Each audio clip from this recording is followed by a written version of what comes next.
बोकारो जिला कांग्रेस अध्यक्ष उमेश प्रसाद गुप्ता की अध्यक्षता में इंडिया महागठबंधन की कांग्रेस प्रत्याशी अनुपमा सिंह का धनबाद लोकसभा चुनाव में सुनिश्चित जीत दिलाने हेतु रणनीति बनाने को लेकर जायका हैप्पीनेस में समीक्षा बैठक किया गया।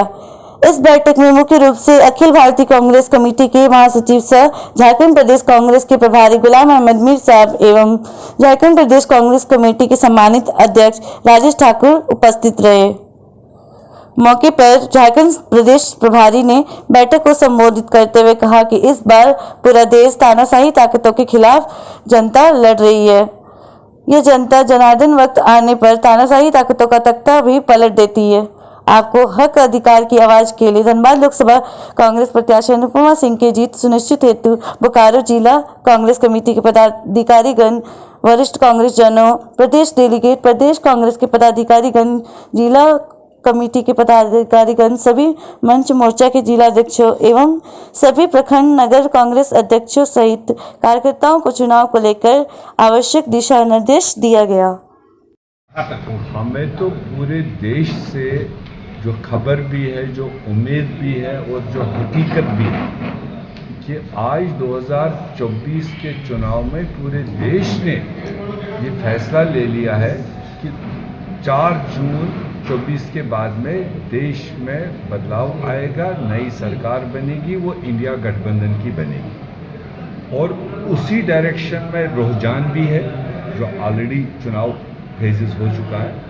और सेम हमें आज के फेज़ के बारे में भी जो हम सुबह से इनपुट गैदर कर रहे हैं अलग अलग एरिया से, तो झारखंड में हमारी डायरेक्टली 2 सीटें आज चुनाव में बहुत अच्छी पोलिंग और बहुत फेवरेबल पोलिंग हो रही है, जहां से जो हम एक्सपेक्ट कर रहे थे उस एक्सपेक्टेशन से बल्कि बेहतर ही है।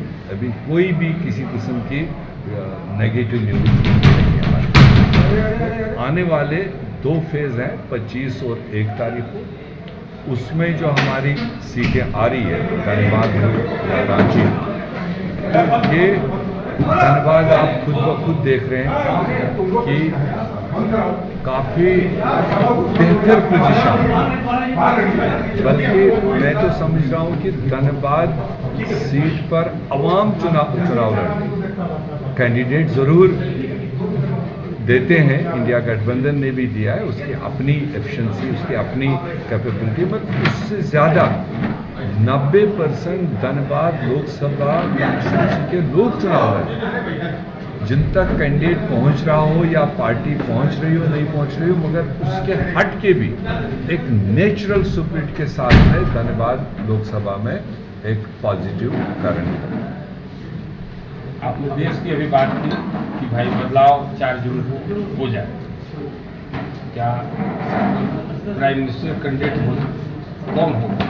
देखिए, ये कल भी आया सवाल, जब गठबंधन हमने बनाया, गठबंधन के अंदर जितने भी टॉप रैंक लीडर्स आप देखेंगे वो हर तरीके से जो 10 साल से सरकार चला रहे उनसे तजुर्बेकार, जो चला रहे हैं 10 साल से उनका कौन सा पीछे 50 साल का तजुर्बा था, कौन सा उनने सरकारें चलाई थी, रैंडमली आकर के किसी वेव में निकल गए थे।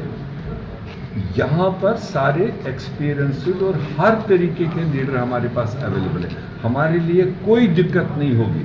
4 जून जैसे शाम तक रिजल्ट आएंगे आप देखेंगे 4 से 5 जून तक आपको इंडिया गठबंधन की तरफ से एक सॉलिड फैसला सामने आएगा और acceptable, viable on the basis of merit. ये नहीं होगा कोई कम्युनिटी के खातिर या क्षेत्र के खातिर या रीजन के खातिर, it will be on merit.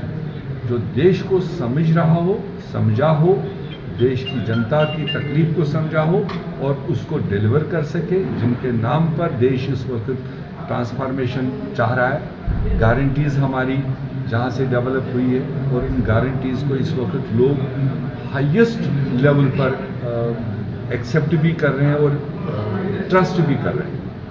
आज तक किसी भी पार्टी के किसी भी मैनिफेस्टो को, किसी भी कमिटमेंट को इतना फॉलो नहीं किया लोगों ने जितना हमारे 5 गारंटीज और 5 प्रोग्राम और 25 गारंटीज वेरी सिंपल तरीके से, जिसमें युवाओं को कवर किया गया, महिलाओं को कवर किया गया, किसानों को कवर किया गया, आपके मजदूरों को, पिछड़ों को।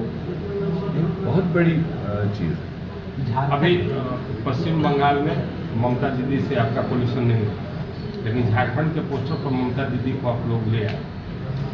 देखिए, ममता जी ऑलरेडी इंडिया गठबंधन का एक सॉलिड पिलर रही स्टार्टिंग से। ये अलग बात है कि उनके अपने क्षेत्र में मतलब हमारा डायरेक्ट सीट शेयरिंग नहीं हुआ, तो वो सीट शेयरिंग ना होने का मतलब नहीं है कि वो अलायंस में नहीं है एट द नेशनल लेवल। वो एक स्ट्रांग पिलर है, रही भी।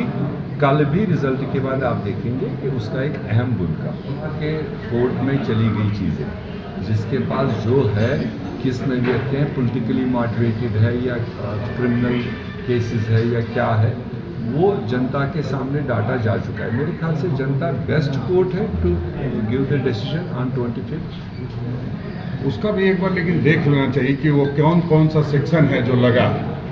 सिर्फ बयान देने वाला सेक्शन के बारे में वो लोग बता रहे हैं, आधा से ज़्यादा तो फर्जी है। और जिस तरह से लगा है उस तरह एक ही मामले में आप प्रवक्ता है तो पीछे से क्यों बोलते?